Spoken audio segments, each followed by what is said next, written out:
सभी को प्यार भरा नमस्कार। मैथमेटिकल टूल्स इन फिजिक्स के डिस्कशन में आपका स्वागत है। पिछले क्लास में हमने कुछ फॉर्मूले तक की बात की थी और आज हम उससे आगे बात करेंगे। बहुत इम्पॉर्टेंट है कि जो आप इंटीग्रेशन डिफरेंशिएशन के फॉर्मूले सीख लिए उसको अप्लाई करना भी सीख लें, साथ ही साथ उसके इम्पॉर्टेंट रूल्स भी सीख लें। तो आज अभी हमारा मेन फोकस जो रहेगा वो उसके रूल्स के ऊपर रहेगा। सबसे पहला जो रूल है वो आपको है सम ऑब्लिक डिफरेंस रूल। अगर हमको बहुत सारे टर्म मिले, बीच में समेशन या सब्ट्रैक्शन का साइन हो, तो हम लोग क्या कर सकते हैं इसकी बात कर लें। हम डिफरेंट फंक्शन ऑफ एक्स ले लेते हैं। एक एफ एक्स ले लिया, एक मान लीजिए जी एक्स ले लिया, एक एच एक्स ले लिया। ये तीन फंक्शन हमारे पास हैं। अब अगर कहीं आपको दिखता है d by D x of f x plus g x plus h x, ऐसा कुछ, अब आप इसके लिए लिखेंगे क्या, तो ये इक्वल होगा। जैसे कि मल्टीप्लिकेशन में ब्रैकेट ओपन होता है ना, उसी तरह से ब्रैकेट ओपन होगा। हम इसको लिखेंगे d by D x of f x plus d by D x of g x plus d by D x of h x. हाँ, सभी फंक्शन ऑफ एक्स हैं। ये बात डिफ्रेंशिएशन के लिए फंक्शन सेम होना चाहिए, तभी जा कर के जो यहाँ है वही यहाँ भी होना चाहिए। तो ये आपका सम रूल हो गया। जैसे एक एग्जाम्पल से समझ लें इसको। मान लीजिए कि आपको एक क्वेश्चन दिया था sign x plus log x plus x का पावर 7। अब इसको डिफ्रेंशिएट करना था, मतलब डी बाय डी एक्स, और यहाँ पर ब्रैकेट था। कुछ नहीं, आप ब्रैकेट को ओपन कर लीजिए, सेपरेट कर लीजिए सबको।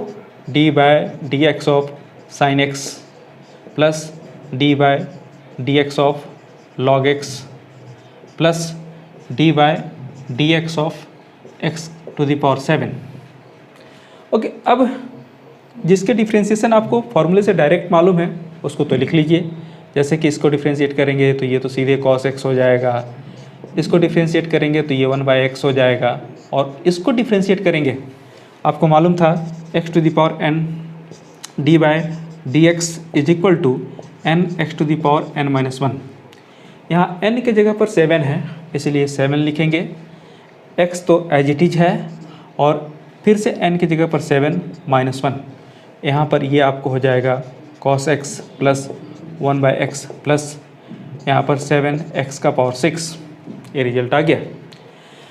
अगर यहीं पे आपको बीच में माइनस होता, सब्ट्रैक्शन का साइन होता, ओके, तो आप यहाँ पर सब्ट्रैक्शन साइन भी यूज करते।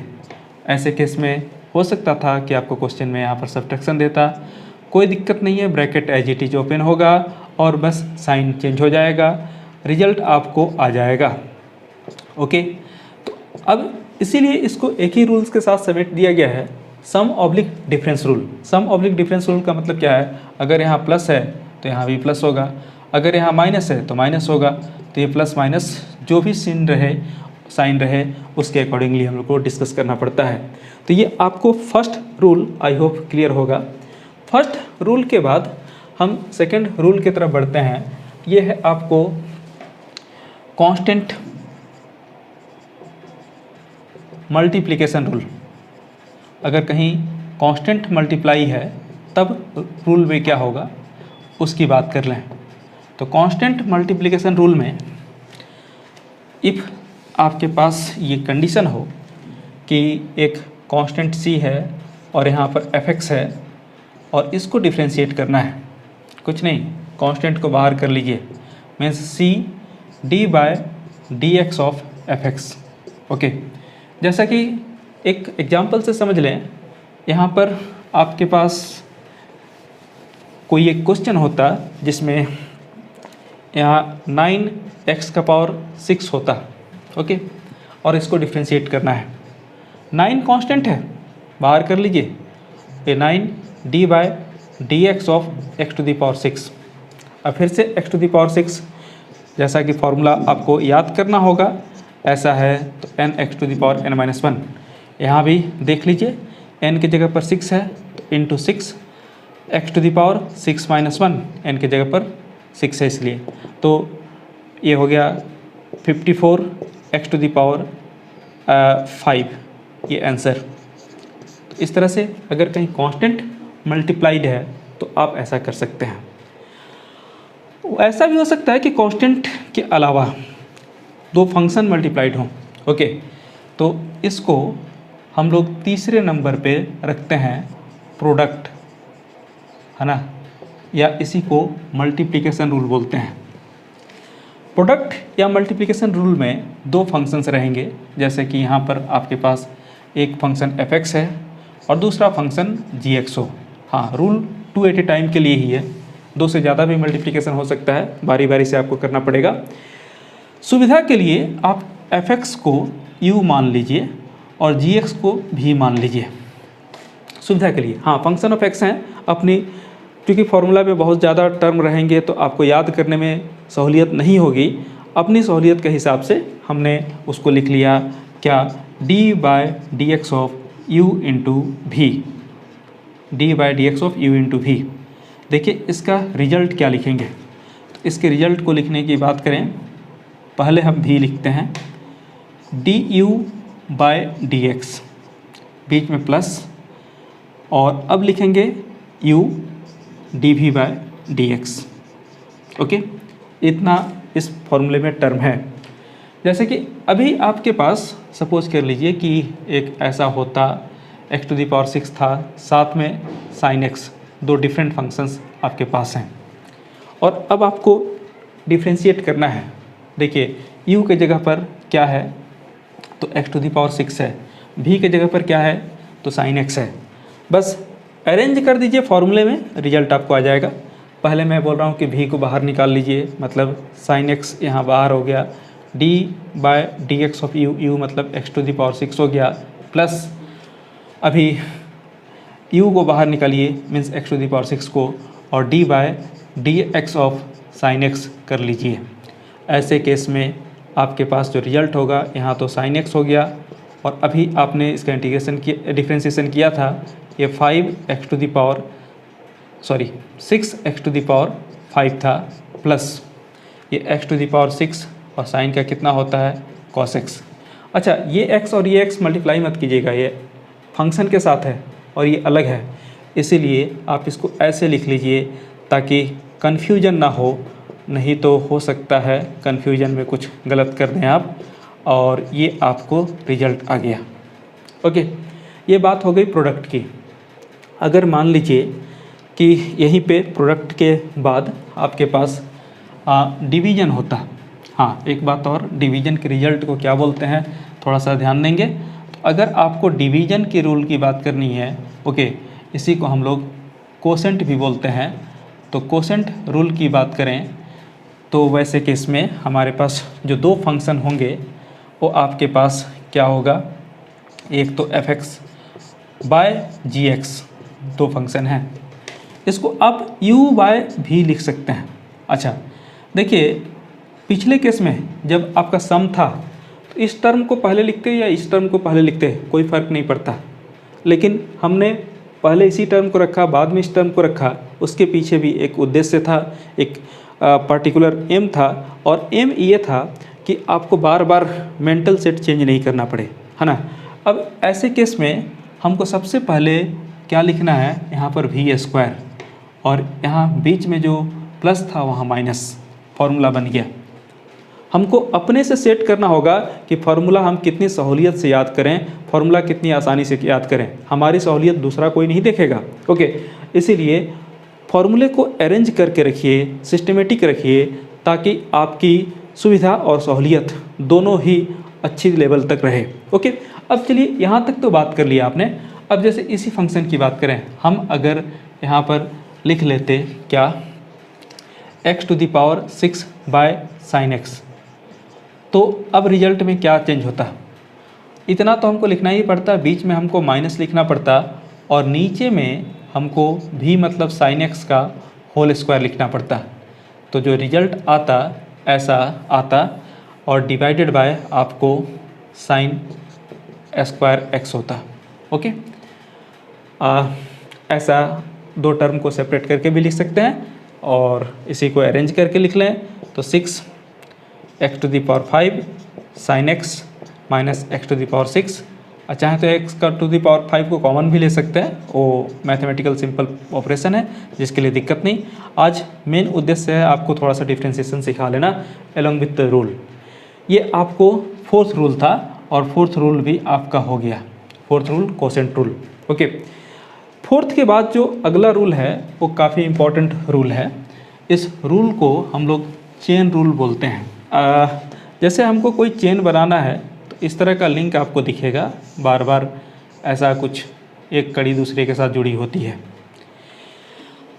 अगर हम एक differentiation dy by d x लिखते हैं, ध्यान दीजिएगा dy बाई डी एक्स लिखते हैं, क्या इसको दूसरे तरीके से भी लिखा जा सकता है?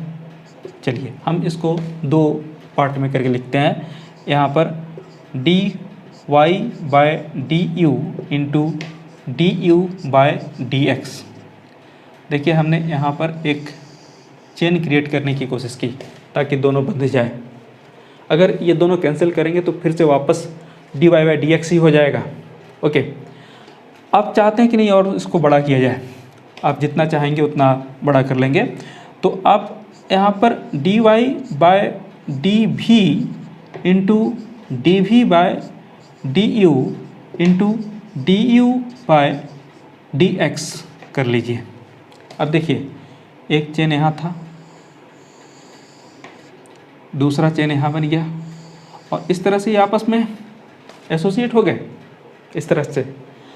अभी और बड़ा इसको करना है, जितना बड़ा चेन आपको बनाना है आपके रिक्वायरमेंट के अकॉर्डिंगली वो देख लीजिए। अगर हम D W by D V by D U और D U by D X, फिर से देखिए आप यहाँ पर आपको एक मिला, यहाँ पर भी ओके, और अंतिम में ये। सो आप चेन बड़ा कर सकते हैं। ये रूल कहा जाता है चेन रूल। बहुत इंपॉर्टेंट रूल है, ज़रूरत पड़ेगी। ज़रूरत कब पड़ेगी? जब कहीं पर आपको फंक्शन ऑफ फंक्शन हो। ओके, जैसे हम एक फंक्शन मान लेते हैं कि log sin x, हमको एक फंक्शन है और इसको डिफ्रेंशिएट करना है। देखिए log x होता तब तो सिंगल फंक्शन होता, लेकिन log एक फंक्शन है, साइन भी उसके साथ ट्रिगोमेट्रिक फंक्शन है, फिर x है। अब डिफ्रेंशिएट करना है। अगर हमारे पास D by D x of log x होता तो उसको हम लोग 1 बाय एक्स लिख लेते। D by D x of sine x होता तो उसको हम लोग cos x लिख लेते। अभी हम इसको d by D x of log sine x है तो क्या लिखें? कुछ लोग सोच रहे होंगे इसको 1 बाय साइन x लिख लेते हैं, ये रॉन्ग हो जाएगा। ओके, क्योंकि मैंने बताया था कि यहाँ जो फंक्शन है यहाँ वही फंक्शन होना चाहिए। यहाँ पर साइन है, यहाँ पर x है, तो चेंज करना पड़ेगा। देखिए इसको चेन रूल से चेंज कैसे करते हैं, चेंज कैसे करेंगे? तो यहाँ पर डी बाय डी हम साइन x लिख लेते हैं, दूसरा जो था फंक्शन एसोसिएटेड उसको सेपरेट कर लिए, और अब यहाँ लिखते हैं log sine x okay into d by D x of sine x। देख लीजिए फिर से चेन बना होगा। यहाँ ये जो है आपको चेन में दिख जाएगा इस तरह से। आप उसको कैंसिल कर देते तो फिर से वापस d by d x of log sine x हो जाता है। हाँ, इसी को आप बनाने के लिए अब आसानी से आप क्वेश्चन सॉल्व कर पाएंगे। इसको लिख लीजिए वापस d by d sine x और यहाँ पर d sine x by D x. Okay, अब देखिए रिजल्ट लिखना आपके लिए काफ़ी आसान हो जाएगा। जैसे डी बाई डी एक्स यहाँ पर हो गया साइन x का, इसको तो आपने cos x लिख लिया। ओके, अब यहाँ पर अगर देखिए ध्यान से, ये अगर d by d sine x होता तो साइन x को हम z मान लें फिलहाल z, और यहाँ पर भी तब हम z लिखेंगे। साइन x को z माना तो D by D Z of log z, ये क्या हो जाएगा 1 बाई जेड। ओके, अभी 1 बाई जेड अब जेड का वैल्यू पुट कीजिए साइन एक्स, तो यहाँ पर हो गया 1 बाय कितना साइन एक्स।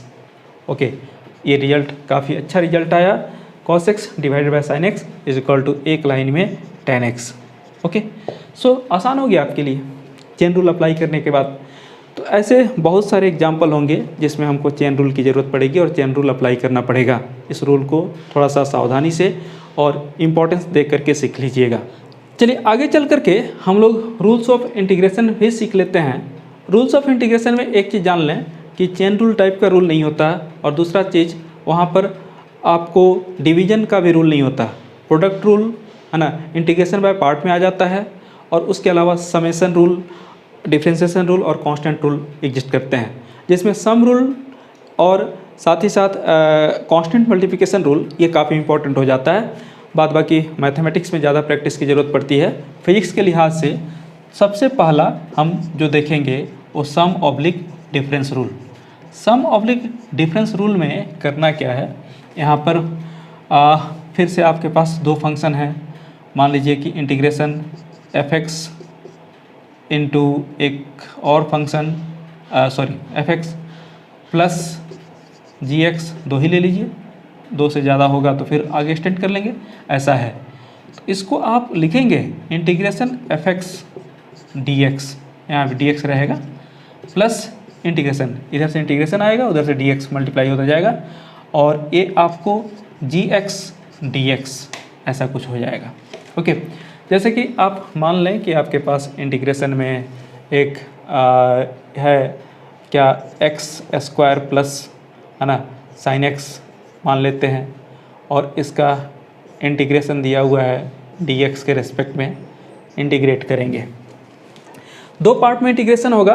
पहला पार्ट में आप integration X square D X लिखेंगे plus integration sine X D X लिखेंगे।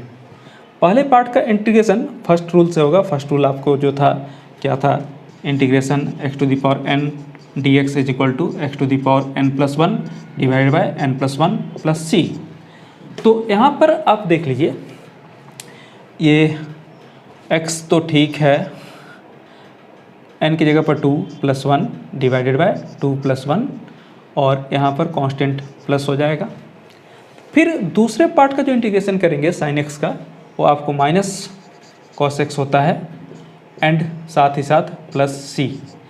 ये पहले इंटीग्रेशन का कांस्टेंट है इसलिए c1, ये दूसरे इंटीग्रेशन का कांस्टेंट है इसलिए c2। आप चाहेंगे तो इसको लिख सकते हैं x का cube by 3 minus cos x plus c1 plus c2। अच्छा, दो कांस्टेंट को जोड़िएगा, दो कांस्टेंट को जोड़ने के बाद आपको जो मिलेगा वो एक तीसरा कांस्टेंट मिलेगा, इसीलिए इसको आप कैपिटल C लिख देंगे इकट्ठे एक ही बार। दो बार अलग अलग लिखने की ज़रूरत नहीं, जैसे यहाँ पर मैंने दो बार लिखा ना, दो बार मुझे लिखने की ज़रूरत नहीं थी, सीधे हम एक ही बार C लिख देते और फाइनल रिजल्ट तक पहुँच जाते।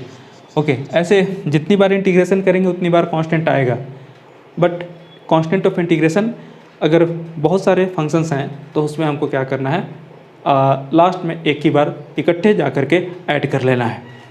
अभी हम बात कर रहे थे, अगर यहाँ पर आपके पास सम है तो ठीक है, अगर माइनस होता तो यहाँ पर माइनस होता। ओके, तो सम ऑब्लिक डिफरेंस रूल में ये है। नेक्स्ट अगर हम बात करें कांस्टेंट मल्टीप्लिकेशन रूल में, तो आपके पास यहाँ पर कांस्टेंट मल्टीप्लिकेशन रूल, कांस्टेंट को मल्टीप्लाई करना है, एक मिनट, मल्टीप्लिकेशन रूल। ऐसे केस में जैसे एक फंक्शन आपके पास है एफ एक्स डी एक्स और इसके साथ कांस्टेंट है, इंटीग्रेशन लगा हुआ है इस तरह से, और अब अगर आपको इसको इंटीग्रेट करना है तो सबसे पहले कांस्टेंट की वहाँ इंटीग्रेशन के अंदर ज़रूरत नहीं है, इंटीग्रेशन तो इसी फंक्शन का होगा क्योंकि डी एक्स है यहाँ पर, तो इज इक्वल टू सी को बाहर निकाल लीजिए और यहाँ पर integration F x D x करेंगे। ओके, जैसे मान लीजिए कि यहाँ पर आपको जो इंटीग्रेट कर रहे थे उसमें यहाँ पर कुछ कांस्टेंट होता, कांस्टेंट क्या होता, मान लीजिए कि 9 होता। ओके, तो वैसे केस में यहाँ पर जब आप इंटीग्रेट करेंगे तो इंटीग्रेट करने के बाद सबसे पहले तो 9 बाहर आ जाएगा, और अब इंटीग्रेशन की बात साइन एक्स डी एक्स का माइनस कोस एक्स, तो ये हो गया, इसको लिखेंगे -9 cos x प्लस सी, रिजल्ट आ गया आपके पास। सो कांस्टेंट मल्टीप्लाई हो तो डिफ्रेंशिएशन हो या इंटीग्रेशन हो, वो डिफ्रेंशिएशन और इंटीग्रेशन ऑपरेशन से पहले आ जाता है, बाहर निकल जाता है।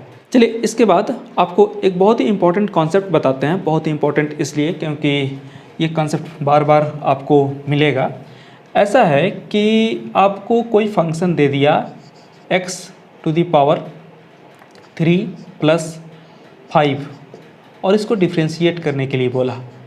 ओके, हम इसको डिफ्रेंशिएट किए तो डिफ्रेंशिएशन में हमको क्या मिला, d/dx आप देख सकते हैं x³ + d/dx ऑफ 5 कांस्टेंट है, कांस्टेंट का डिफ्रेंशिएशन 0 हो जाएगा।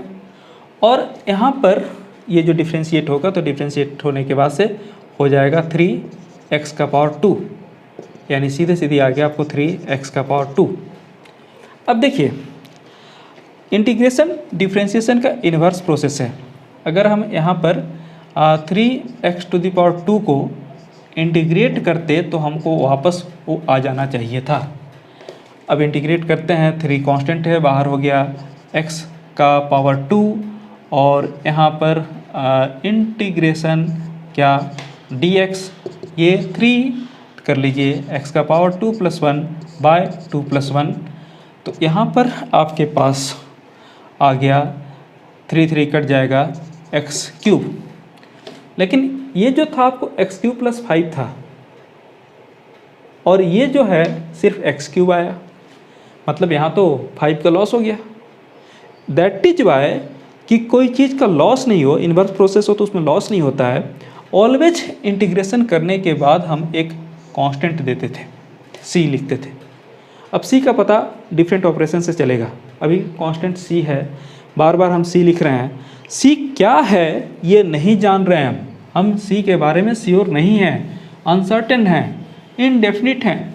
इसीलिए जब भी आप इस तरह का इंटीग्रेशन किए तो आप इसको इनडेफिनिट इंटीग्रेशन बोले। अभी तक c जहाँ जहाँ रहेगा वो इनडेफिनिट इंटीग्रेशन होगा।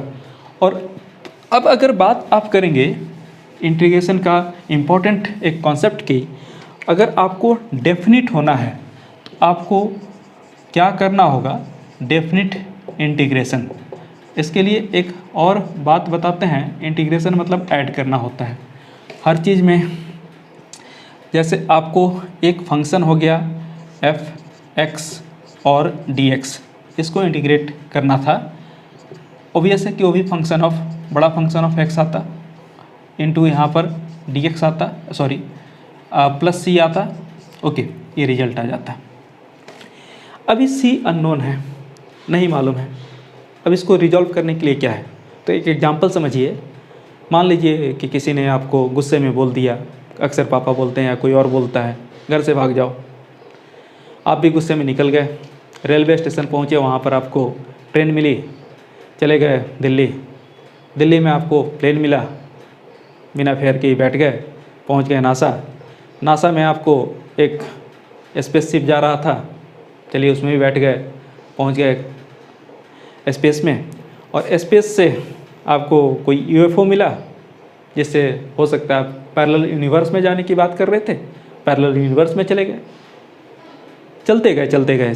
ओके, अब आपको घर वाले खोज रहे हैं, कहाँ खोजेंगे, आपको लोकेट कर पाएंगे, वहाँ कोई गूगल मैप काम कर पाएगा? ओके, तो ऐसे केस में क्या है कि जिसने आपको कहा कि भाग जाओ, उसका स्टेटमेंट ही गलत था। कम से कम लोअर और अपर लिमिट तो बता देते, भाग के मामा घर जाओ, भाग के फूफा घर जाओ, भाग करके सर्टेन प्लेस पे जाओ। तो वैसे केस में हमको लोअर लिमिट मालूम होता। ओके, जैसे ये फंक्शन था इस तरह का, इसको इंटीग्रेट कर रहे थे, इसका हमको लोअर लिमिट मालूम होता, मान लीजिए a, और इसका अपर लिमिट भी मालूम होता b। ओके, तब इसको डेफिनिट रूप में बोल देते कि हम कहाँ से कहाँ तक इंटीग्रेट कर रहे हैं। तो यहाँ पर a और b, a को हम यहाँ पर लोअर लिमिट बोलते हैं और b को हम अपर लिमिट बोलते हैं, b को अपर लिमिट बोलते हैं। तो वैसे केस में अब यहाँ हमको ऐसा लिखना पड़ेगा, एक ए और बी, ओके, अपर ऊपर रहेगा, लोअर नीचे रहेगा। अब सोचिए कि आप जर्नी कहीं कर रहे थे, है ना, चलिए अपने घर से मामा घर ही गए, आपके घर के सामने माइलस्टोन पे 50 किलोमीटर लिखा हुआ था, मामा घर जहाँ पहुँचे वहाँ पर 250 किलोमीटर लिखा हुआ है। आपने ट्रैवल कितना किया? 250 + 50 300? नहीं, आपने ट्रैवल कितना किया? 250 - 50 that is equal to 200 kilometre. Means आपने upper limit minus lower limit की बात की है। तो यहाँ पर जो x का वैल्यू है पहले अपर वाला पुट करेंगे, बाद में लोअर वाला पुट करेंगे। अगर ऐसा हम करते हैं तो हमारे पास क्या आ जाएगा? F b plus c minus f a plus c. Okay, नीचे वाले का ब्रैकेट खोल दीजिए, तो आपके पास आ जाएगा एफ क्या b plus c minus f a minus c c cancel, आपके पास आ गया f b minus f a. और ये जो हो गया ये किसका रिजल्ट है? इंटीग्रेशन एफ, है ना, एक्स डी एक्स, लिमिट था ए टू बी का। अब इस इंटीग्रेशन में आप फाइनली देखिए कि कोई भी ऐसा टर्म नहीं है जो इनडेफिनिट बताए, ये आपको डेफिनिट हो गया और इसीलिए इसको हम लोग डेफिनिट इंटीग्रेशन बोलेंगे। जैसे एक एग्जांपल लेकर के समझ लेते हैं इसी को, ये जो डेफिनिट इंटीग्रेशन है। अच्छा, डेफिनिट इंटीग्रेशन हो या इनडेफिनिट इंटीग्रेशन हो, करना तो पहले इंटीग्रेशन ही है। जैसे ये मान लीजिए क्वेश्चन था, इसको इंटीग्रेट करते तो आप क्या लिखते? x का पावर 2 + 1 बाय 2 + 1, मतलब ऊपर x का पावर 3 बाय नीचे 3। और अगर लिमिट नहीं दिया तो c लिखना है, लिमिट मान लीजिए 2 और 4 दे देता तो यहाँ क्या लिखते हैं? यहाँ पर आप लिख लेते 2 और 4। चलिए 1/3 तो बाहर, वो तो कांस्टेंट है। x का वैल्यू पहले 4, मतलब आप 4 का क्यूब लिखते, माइनस दोबारा में जब x का वैल्यू लिखते तो 2 का क्यूब। अब ये जो रिजल्ट आता है ना, उसकी बात कर लें, 1/3 64 - 8 मीन्स 56, यानी ये 56/3। ये एकदम डेफिनिट है, परफेक्ट वैल्यू आया। तो वैसे केस में आप बोल सकते हैं कि ये आपका डेफिनिट इंटीग्रेशन है। इतना कैलकुलस अगर आप सीख लिए तो फिजिक्स में दिक्कत नहीं होगी, फिजिक्स बड़ी सहूलियत के साथ आगे रन करेगा और आप बड़ी कंफर्टेबली जहाँ भी ऐसे टर्म आएंगे डील कर पाएंगे। होप आपको ये वीडियो पसंद आया होगा। Thank you, have a nice day.